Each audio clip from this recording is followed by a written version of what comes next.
Well, I'm excited for today's episode. I'm going to take questions. I have a whole list of questions right here that I haven't really even gone over.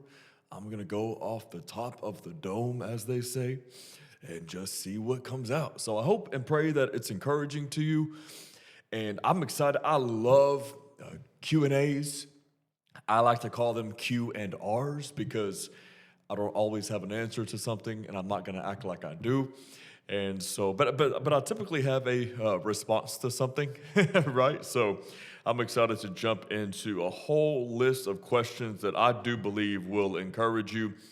Some of these are personal, kind of getting to know me. It seems as I'm kind of scrolling through some of these, and I'm gonna try to always turn it to give you, the audience, the listener, value because you're taking your time to listen to this. So once again, thank you for uh, listening to this today. Thank you for being a part of this episode, this podcast.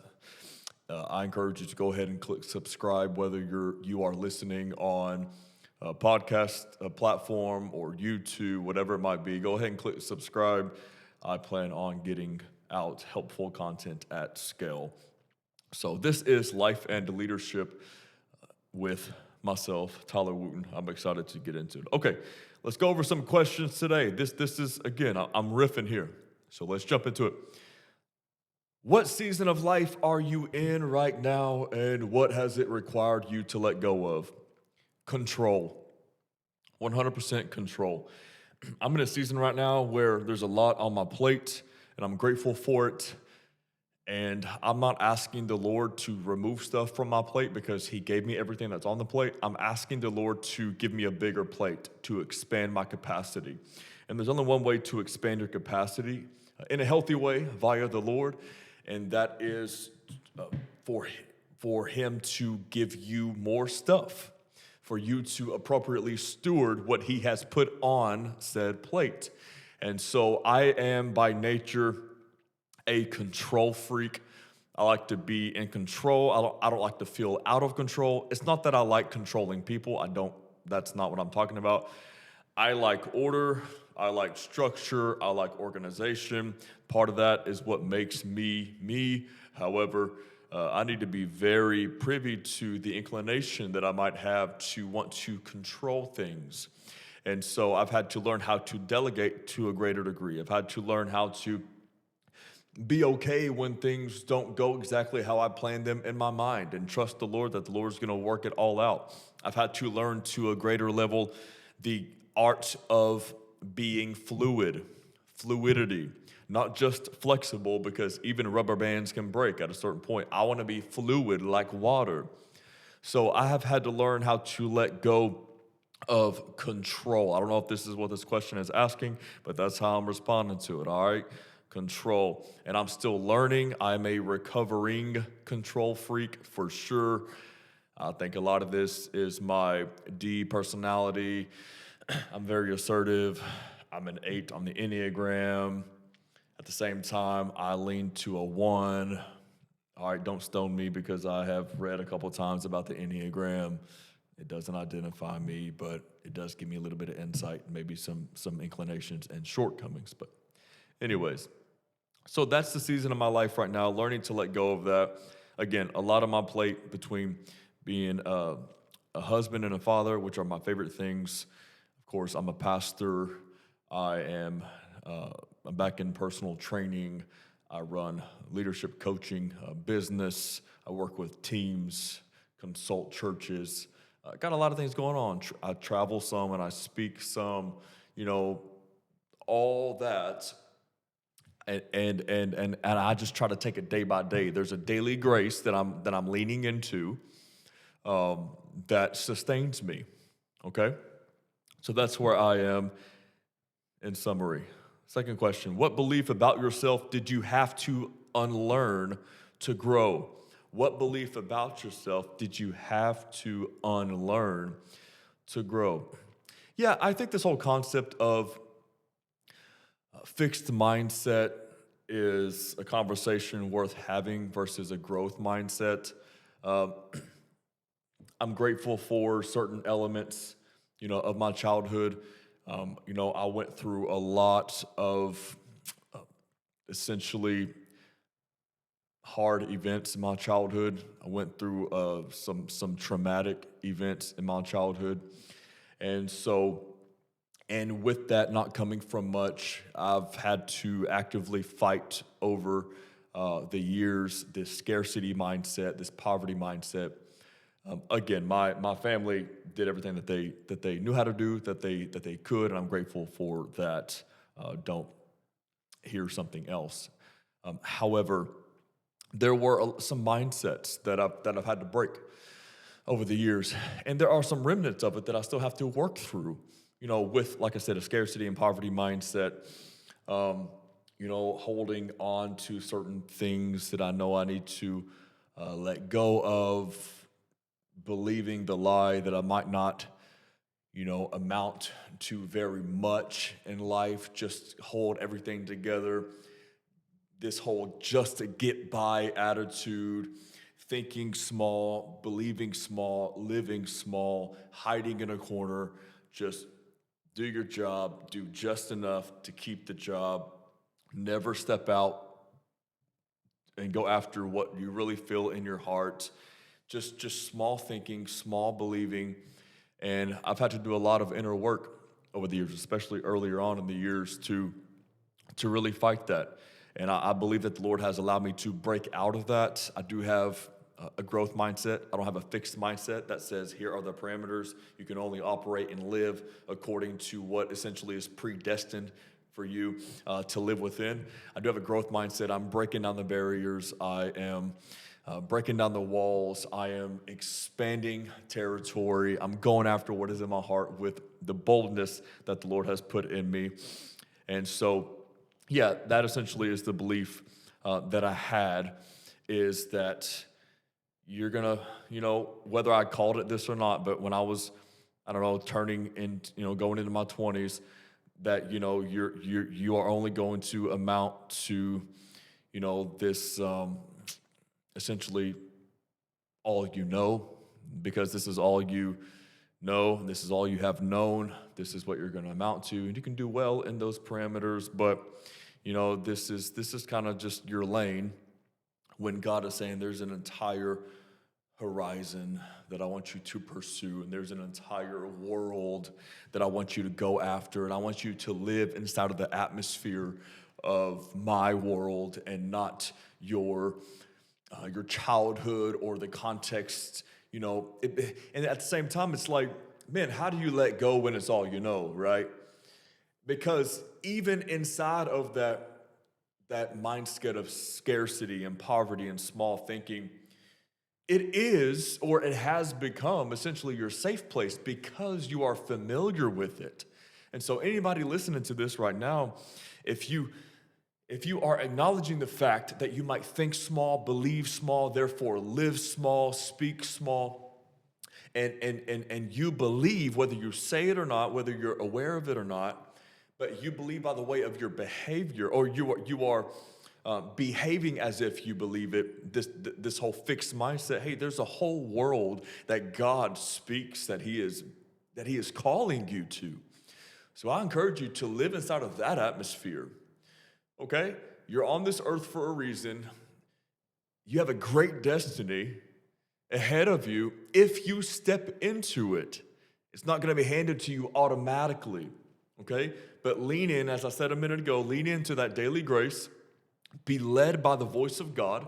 Be led by that gentle whisper. Step out in boldness and in confidence as if God has really gone before you. It's easy as a believer to not live that way. Again, because of what we've always known, what we hear, what we see, because of real life disappointments and losses and other people's contexts that we know up close. We say, well, it didn't work, for them, or they were. Hey, stay steady, stay in your lane, go after what God has put in your heart, and fulfill the purpose of God on your life. Break out of your box. Statistically, I have no reason to go after my dreams. I have every earthly right to think small, believe small, speak small, live small. But God has called me to something greater. And I know that because I'm a man of prayer and I get before God long enough to hear his voice clear enough to go after what he has put in my heart. So, I don't know if I've answered that question at all. I'm just going off what's coming to my mind. Okay? The third question, what does a good life actually look like to you today compared to 5 years ago? Man, this is a great question. What does a good life actually look like to you today compared to 5 years ago? Well, my oldest son will be 5 at the time of this recording in a few weeks. And 5 years ago, before we had him, we had a good life. We were throughout our 20s.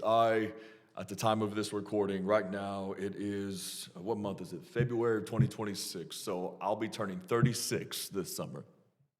So 5 years ago, my wife and I, she was in her late 20s at the time.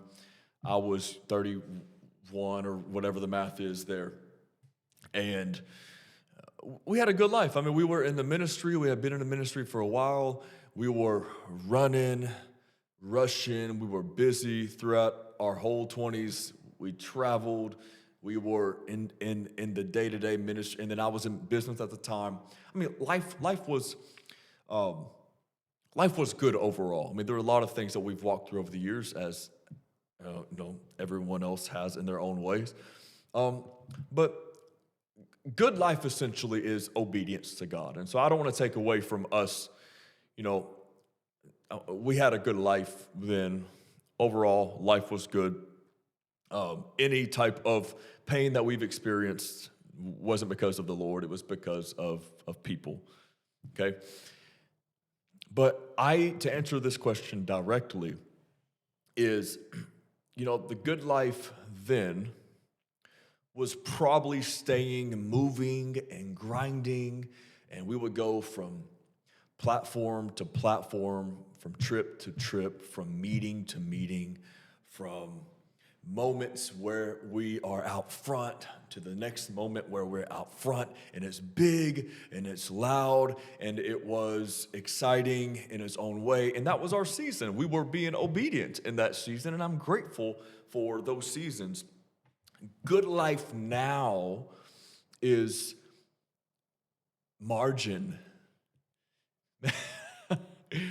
Just being home, being with my family having a smile on their face, my wife being happy and living in purpose, my wife having margin, my wife having her health from the inside out. We have 2 boys, and that to me is good life, that I'm able to come home to a loving family. I have a wonderful church community I'm a part of. I love the clients, customers, congregants. I love the people that I get to serve and work with. And I have my health. I have rest. I think good life is just a little bit different. And it's important to just acknowledge that life happens in seasons, right? So it wasn't that this is the good life and that wasn't. If I had that life now and disobedient to the call of this season, then it wouldn't be good, right? But it was good then because we were sitting inside of obedience, right? We were in another state, at another ministry at the time, and we had business and et cetera. And that was what the Lord would call good because we were being faithful. We were being obedient. And so today, the reason why it's good right now is because it is good in season. But at the same time, if you were to put the life I'm living now versus the life we were living then up next to each other and say, choose one, and I got to just choose, I would 100% choose the life with my family and with margin. It's very different now, okay? Your boy lives on a cul-de-sac, in some suburb country, beautiful little town. All right, we got a little space behind our house. Okay, 5, 10 years ago, your boy was trying to live, downtown with no car, in a loft. You know what I'm saying? Like, very, very different. Okay, but now I'm so grateful that I go home to stillness and go home to family. Anyways, I'm belaboring this point, but that's where I am today. A little bit about me. Um, so the value point in here is what God calls good is obedience. Okay, that's what it comes down to. And we have to live in that revelation and understanding that life happens in seasons. Okay? This is why some people have such a hard time shifting seasons, because they're trying to live last season today. That season's gone. So what does God call good today? Okay. Next question. Where do you feel the most tension between who you are and who you're becoming? Where do you feel the most tension between who you are and who you're becoming? Let me read it again so I make sure I understand it. Where do you feel the most tension? Some of y'all get me. The most tension between who you are and who you're becoming. We can all envision who we want to become, right? Because that's really the greatest evolution of your life, is not transitioning into different things you're doing, etc. It's who you're becoming. And of course, we know that we are to become more like Jesus, ultimately. That's the process of sanctification. But the greatest tension that I feel is, it's kind of been a common thread throughout this whole conversation in the last 15 or so minutes. It's having to break out of belief systems, even if they're good, but you got to grow them. Breaking out of rhythms, certain rhythms. There's a book that's in my bag right now. I've yet to open it up, but I presume that it's going to be incredible.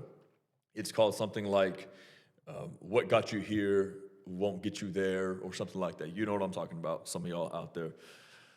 And so that's what, and to be honest, I hesitated even buying that book because I feel like I was on a good trajectory. But I have to be reminded. I know relatively I'm young to some, older to others. Overall, I'm getting up near halfway through my life, and I am just 17 or so years into professional vocational leadership, and I feel like I've done okay overall. I could do way better, but I feel like my point is okay with putting myself on a decent trajectory. I got good counsel in my life. I got, people speak into my life. I pursue growth like crazy. I read, I listen, I converse, I go to this event. I'm a part of this. I get certified in this. I'm pursuing growth like crazy. I am obsessed with growth. Some people ask for gifts and for some swag for Christmas and birthdays. I ask for courses. I mean, that's just me. I am obsessed with it. But I got this book because, I wish I had it with me. I got this book because I understand that to go to the next level, I'm starting to feel a little capped. And I have to evolve. I have to grow. I have to transform. I got to go to another level to reach the next level of impact and influence for the sake of the kingdom and for people. So what got me here will not get me there. And part of me believes that it will get me there, but I had this thought yesterday, and I feel like it was the Lord. He said to me, he asked me the question, it was pretty rhetorical, you know how the Lord speaks, because he'd never ask a question he doesn't already know an answer to. That's why he asked Adam, Adam, where are you? It wasn't that he wanted to know where Adam was. He wanted to make sure that Adam knew where Adam was. So it was a self-awareness question, right? First question ever asked in the Word of God, self-awareness. So he was asking me, he said, son, what if you walk into rooms and walk into conversations as if you knew nothing all over again? Because y'all know how it is. If you're listening to this, you're probably a leader in some regard. You know, you walk into rooms and people, they lean on you, and it's the honor of our life, and it's a privilege. They ask, you know, we bring solutions to the table. We need to have maybe not always answers, but some type of responses that set us on a trajectory of getting a solution or you know, resolving an issue. You know, that's why we have the positions that we have. And there are some settings you need to do that in. But what if we got ourselves in settings that we walk into and just we acted like every bit of information was brand new to us? Now, we need to check them according to truth, of course. And it might be just a simple thought here. But it was something that was so profound to me because I am obsessed with solutions and I got to resolve things and give answers and give accounts for things. But I need to make sure that I'm getting inside of rooms that, number one, first of all, that I'm not the smartest one, right? And there are hardly rooms that I walk into that I might be the smartest because I surround myself with talented people. And I love leading a team full of people that are better than me and smarter than me. That's a lot. It's a lot of fun. It's a test to my security in the Lord with what He's called me to. But it's a lot of fun to be able to lead and serve people who are just simply better than me at things. I want my whole team to be better than me at everything. Anyway, so I'm prolonging this a little bit, but I think the greatest tension is, I need to switch up my rhythms, my disciplines. I need to take it to a greater degree. I think I'm pretty disciplined overall. I really value having high standards and disciplines, but I am trying my best to truly believe, maybe this is for you too, that what got me here will not get me there. I don't know where there exactly is, but I just know that right now I'm looking for ways, actively, obsessively looking for ways to level up, to switch things up. So this is a great question. Where do you feel the most tension between who you are and who you're becoming? Yeah. So I get those strategies and different disciplines that I need to establish in the place of prayer. And I believe I'll be fluid once again with the seasons, okay? Hope I answered that. Next question here. What daily habit has quietly changed your life the most? I mean, it's got to be prayer and journaling, processing thoughts on paper, because I'm a communicator and I speak all day, every day, pretty much. I think quieting your soul, calming your spirit, getting before the Lord, allowing Him to speak to you, opening up that conversation, that dialogue with Him has absolutely changed my life the most. And on a practical level, waking up, and I've done this for years, immediately hydrating myself, 16 ounces of water. It's a thing that I do. I move into getting my large amount of protein via food and supplementation with a handful of micronutrients tablets. And then as I'm making my coffee and I have that time. So a daily habit that has changed my life the most, I mean, it's prayer. I mean, right? I mean, what else are you going to say? Prayer is oxygen to a believer. Not even just a leader, but to a believer. It's oxygen, right? It's oxygen to a person. Communion with God. That's the most important thing. That's the most important pursuit of our lives. I can get into other things like my other type of health and fitness habits, et cetera, but margin, et cetera. But it's always going to come back down to spending time with the Father in heaven. Okay. Get into some leadership questions.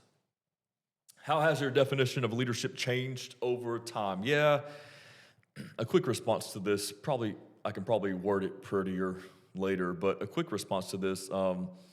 Leadership, I thought, was always, and this is true to an extent, like the one that's up front, making the decisions, sometimes the loudest one, sometimes the boldest one, the one on the platform, mic in your hand, literally or figuratively, the one that's just presence is known. But I think what has shifted for me the most over the years is that sometimes the leaders are methodically, intentionally quiet. Sometimes they play the background. Sometimes they get a little bit more under the surface and work on the root system a little bit more. Values being implemented, culture being harvested, having the conversations, having the moments of care, in the hallways or in the offices with team members, really empowering others, releasing others into their purpose and destiny. That's part of a leader, is to help people steward their destiny. They're not here to serve yours, you're here to serve theirs. And I think that was a pretty tectonic, pretty big shift with the way that I did it. And so the whole servant leadership model, Jesus came not to pick up a title, but a towel, right? He came to serve, not be served. And so there are many different expressions of leadership. Sometimes it demands you being out front and making bold decisions. Sometimes it demands that you step aside and have a quiet conversation in a room next door. Yeah, so servant leadership. And don't get me wrong, like I got into leadership to serve people always, but the way that it expresses every day, that method has definitely changed. Next question here: what leadership mistake taught you the most? What leadership mistake taught you the most? Yeah, man, I'd have to really think about the several mistakes that I've made over the past, um, you know, I got into leadership in church space 2009, and I made a lot of mistakes, man.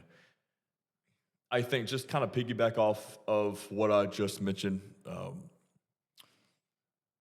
I used to be a lot more of a bulldozer leader, and I got a lot of things done at speed.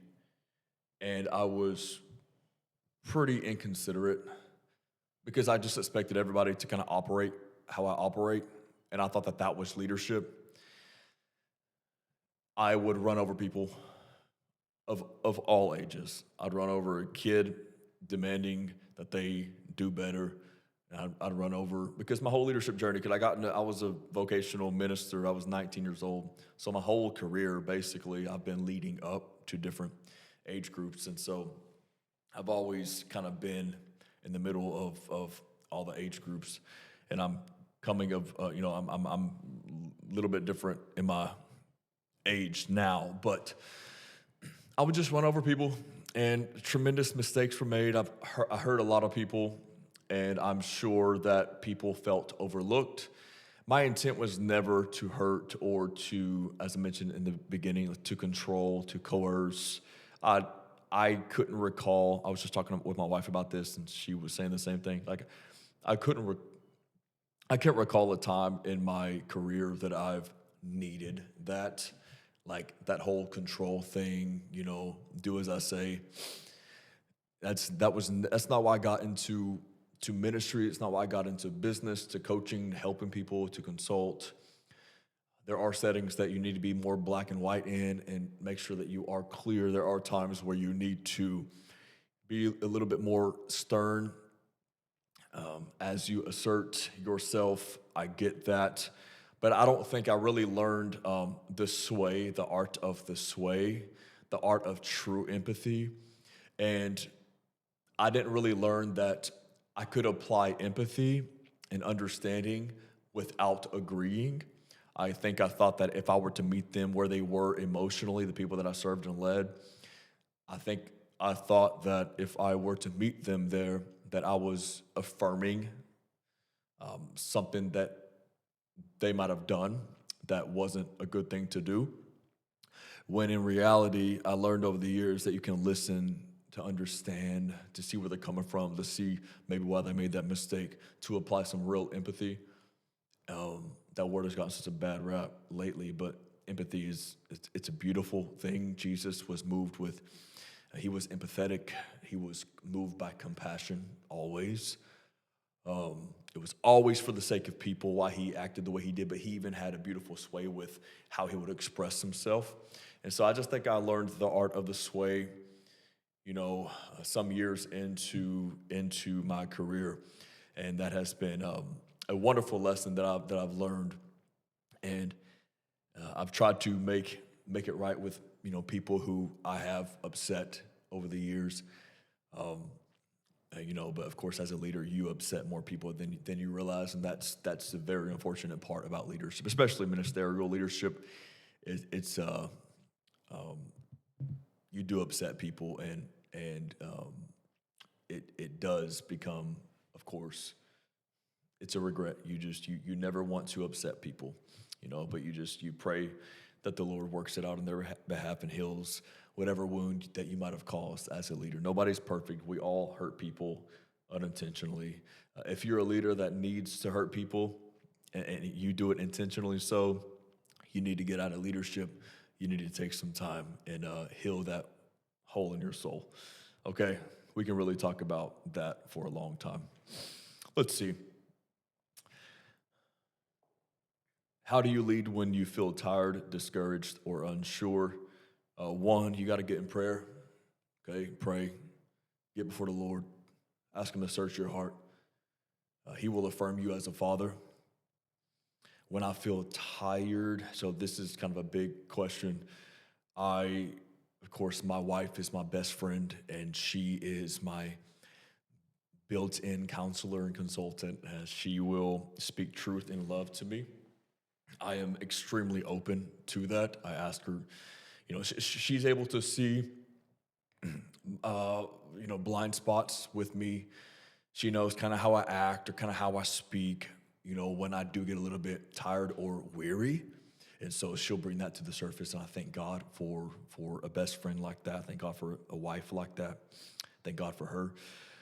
And then we established I need to adjust my rhythm. Sometimes we're tired because we're trying to live last season's rhythm in this season. And that's why you have to be, again, fluid with the season. You got to acknowledge the rhythm of the season and adjust. You got to adjust your sail and go where the wind's blowing.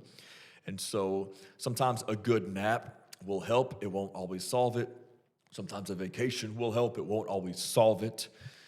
Okay, so if you're out of order, if you're disorganized, if you don't have any margin, if your rhythm's off, your habits are off, and you go on vacation, that's not going to solve your burnout problem, because you have to go. It's not just about taking the trash out and going to the dumpster. You might need to go to the drawing board, right? And actually work out rhythms. That's why I talk a lot about the momentum blueprint, vision, mission, strategy, and values.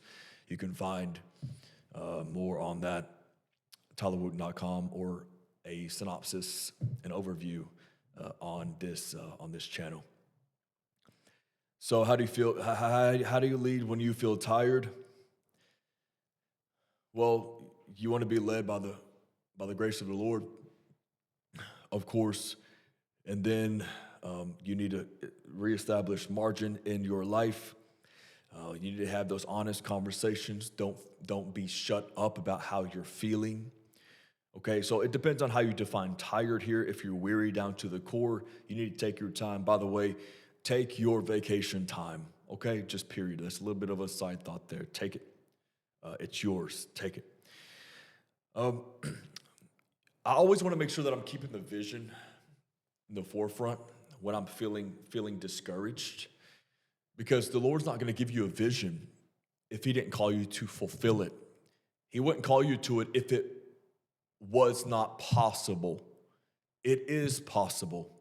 If the Lord is in it and he spoke it, his word won't fall void.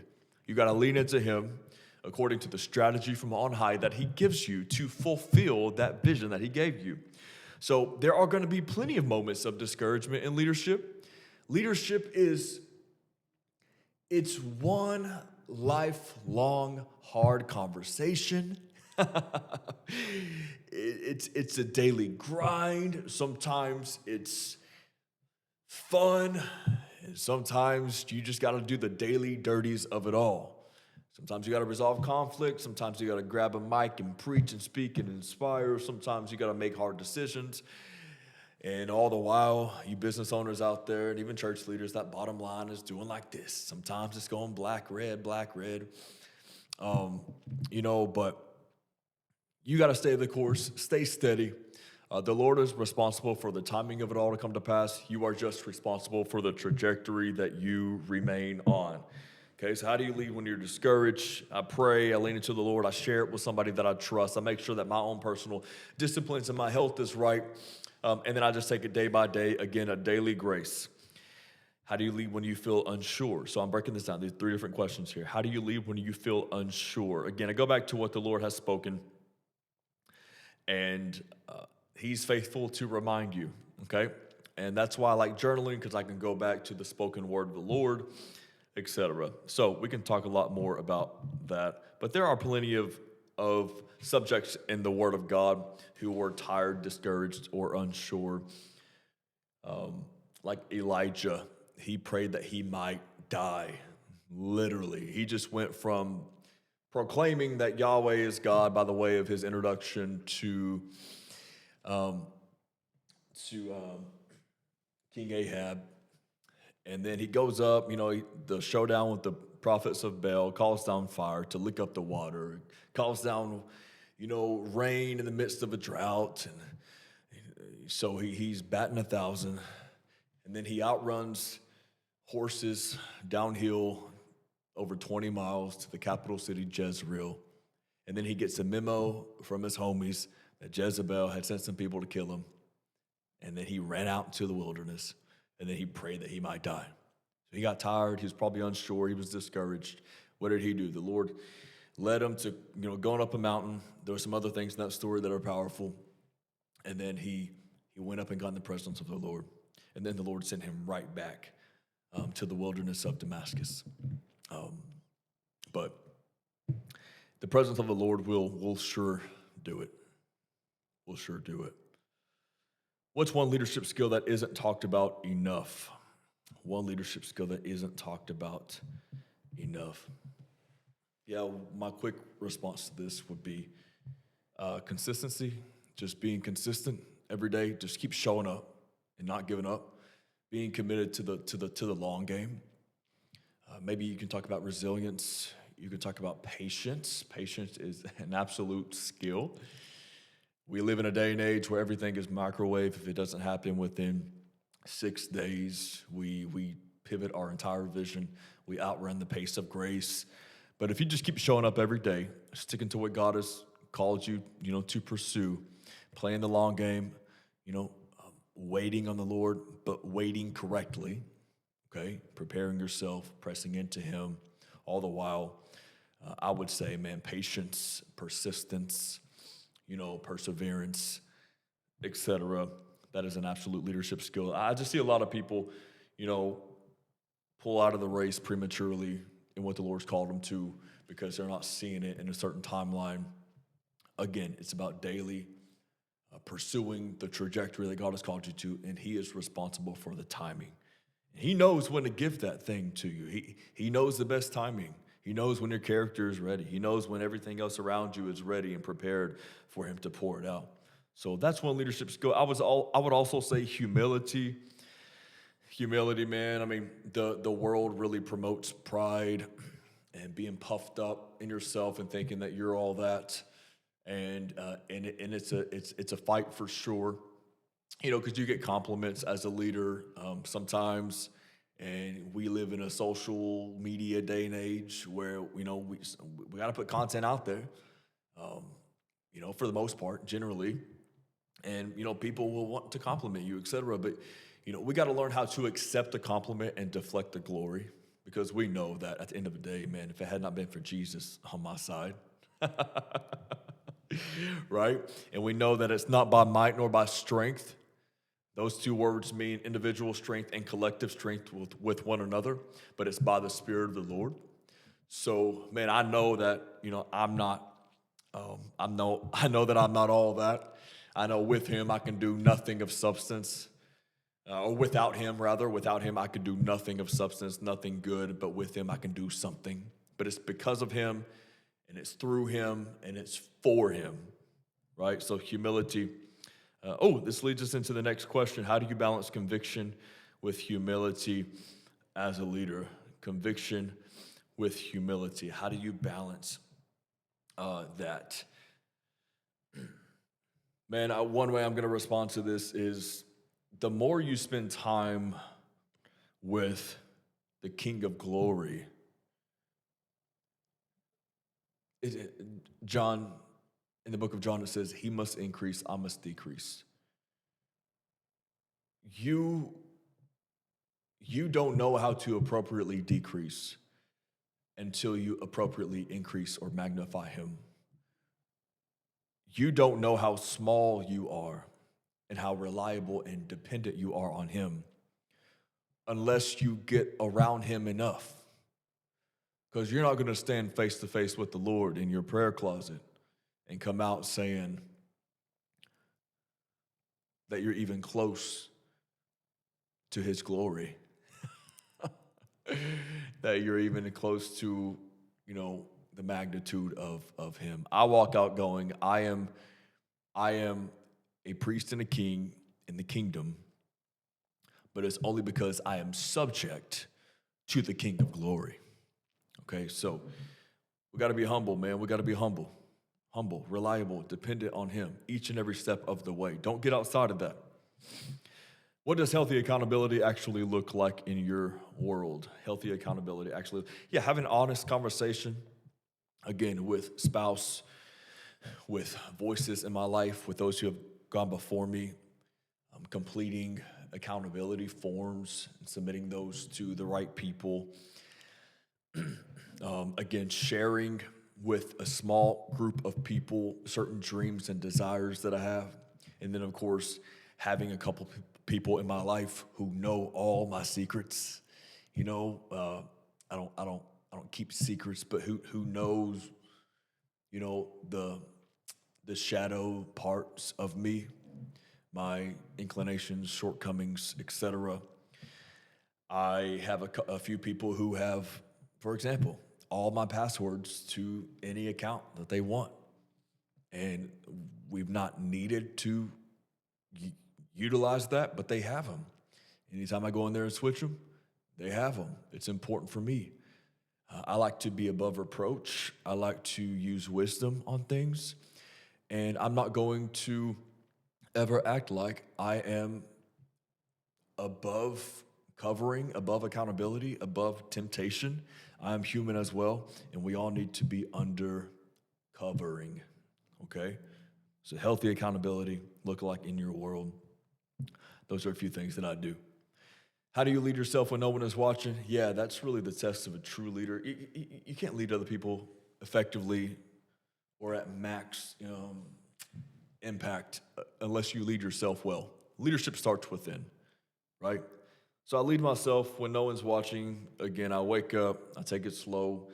It's still dark outside. I do my nutrition things, I do my movements, I do my time with the Lord, I journal, I scribe, I pray. That's leading. That's one way of leading yourself. Making good decisions, when you're choosing what to eat when no one's around. I'm getting a little bit into the health and wellness part of it there. But, and that's all part of self-leadership, Yeah. How do I lead myself when no one's watching? Those are just a few ways, but those sometimes can speak of a greater picture there. Amen. Amen. Yeah, we can't, as a preacher of the word, I can't only open the word when I need a sermon, right? Because I want my preaching to be out of overflow, not out of just what's left. So there are several ways that I'll lead myself when no one's watching. I just have these disciplines and these standards and these personal values that I live by because, like my wife and my family, they know our values, and they know at the end of the day they can trust that I'm going to do my best, of course, with the help of the Lord, to live according to these values and these convictions that we have set in stone. They know that hubby, or she knows that hubby, and they know that, dad is going to do the right thing, even when it's hard, etc. They know I'm going to go to prayer before anything or anyone else, right? A bunch of questions here. Oh, we're 45 minutes into this. Hopefully, this is encouraging to you. Okay, I don't know if you're on a drive, if you're in your office, wherever you might be. Thank you for your time today. I'm doing this just to speak life. How does your physical health impact your leadership and decision making? Yeah, somebody said one time that I don't work out for vanity, I work out for sanity. And it helps with clarity of mind. I have greater energy.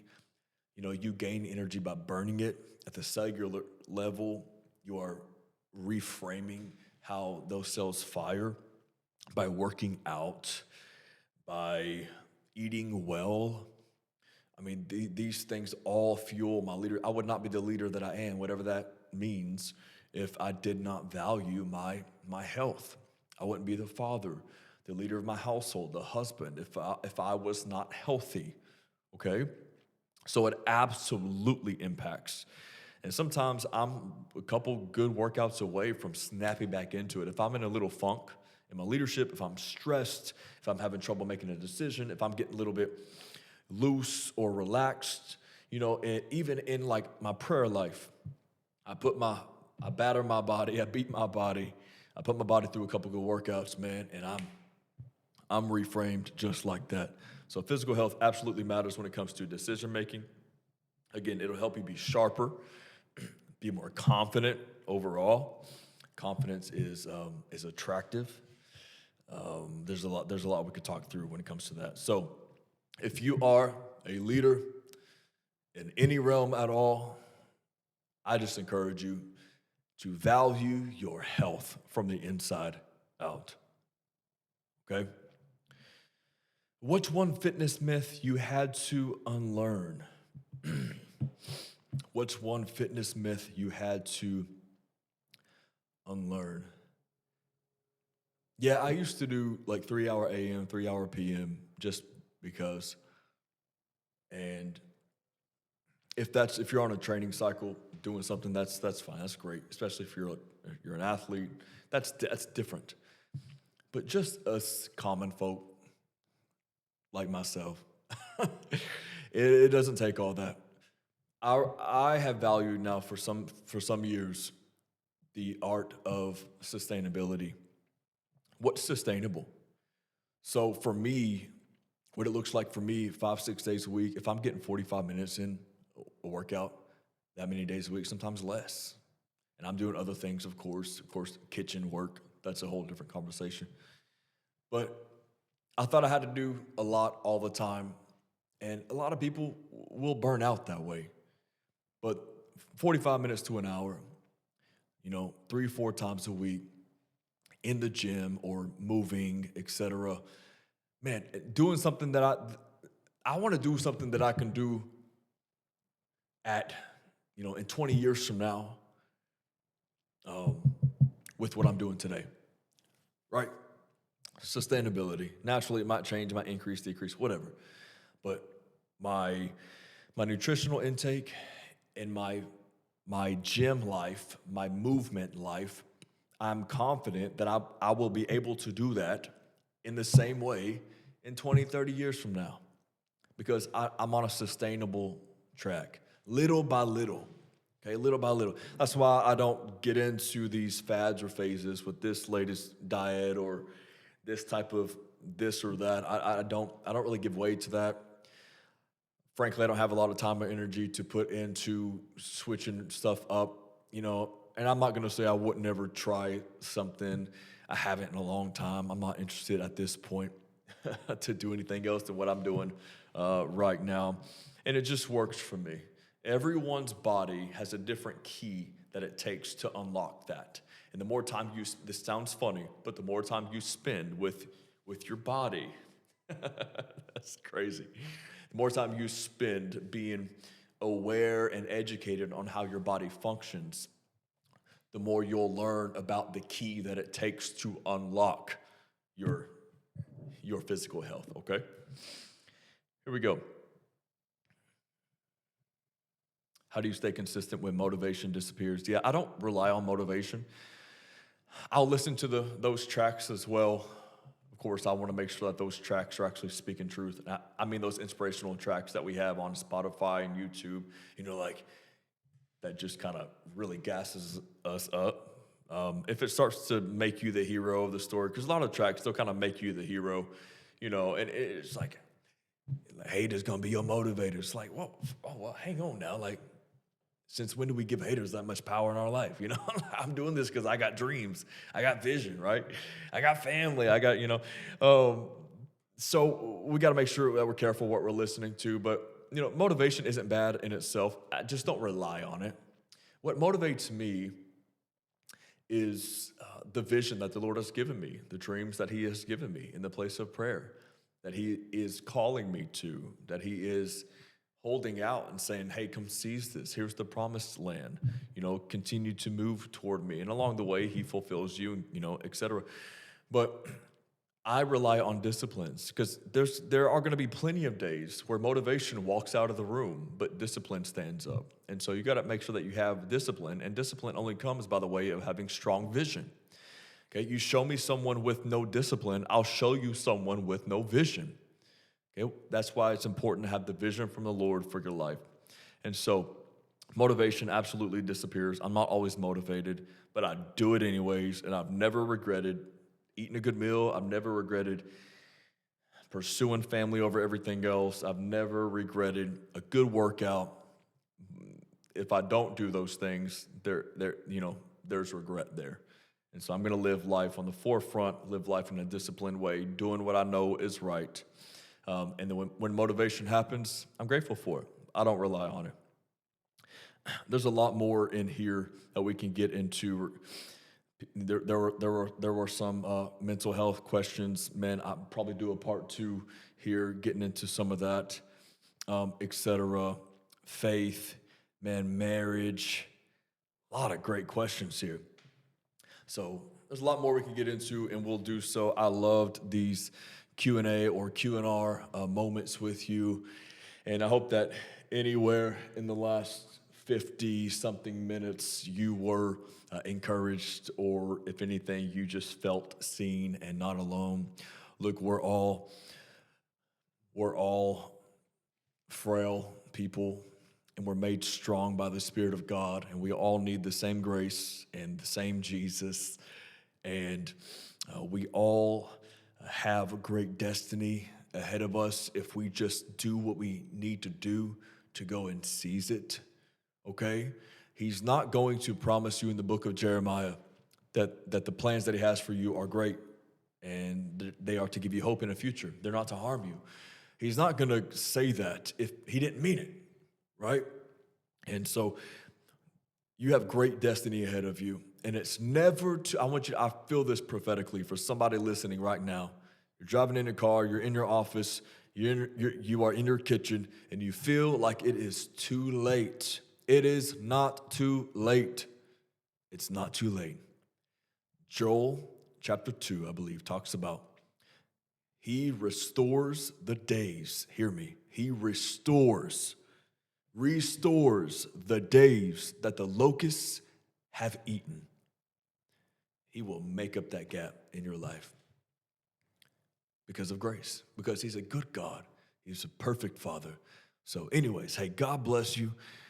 Look for part 2 of this Q&A. I'll probably do a whole series, and we'll keep this going on. I encourage you to reach out if you have any prayer requests, or if you would like to partner with if you're looking for a coach, a consultant to work with you and or your organization, go to tylerwooten.com. I encourage you once again to subscribe to this channel. And again, I hope and pray that you were encouraged today. So, hey, God bless you. Much love. Have a wonderful, wonderful week.